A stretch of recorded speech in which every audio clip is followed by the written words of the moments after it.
గిడ్డంగా కట్టుకోవడానికి ఇంత చోటు చాలని చంద్రగిరి రాజు దగ్గర జోలపట్టి తిరుపురం ఎత్తినప్పుడు ఎక్కడుంది రూతోఫార్ నీ బ్రిటిష్ సామ్రాజ్యం.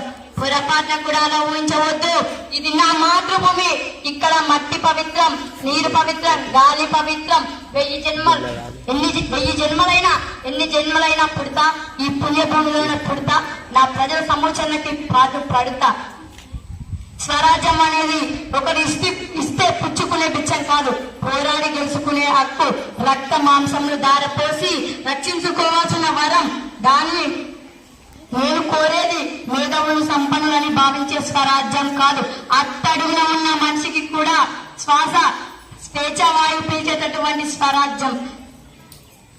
ఎక్కడైతే భయానికి చావు లేదో, ఎక్కడైతే కష్టానికి ఒకరి కష్టం మరొకరు ఉంటారు, అటువంటి రామరాజ్యాన్ని నేను కోరుతున్నాను. తల్లి పాలు లేక తల్లడిల్లిపోతున్నా ఆ బిడ్డను చూసి నాలో ఆవేశం పొంగిపోక ఉప్పొంగిపోక నీలో మంతనాలు చేయమంటావా రూతోఫార్? నేను నాలాంటి సీతారామరాజును ఒక్క సీతారామరాజు చనిపోతే లక్షలాది సీతారామరాజు ఉద్భవిస్తూనే ఉంటారు.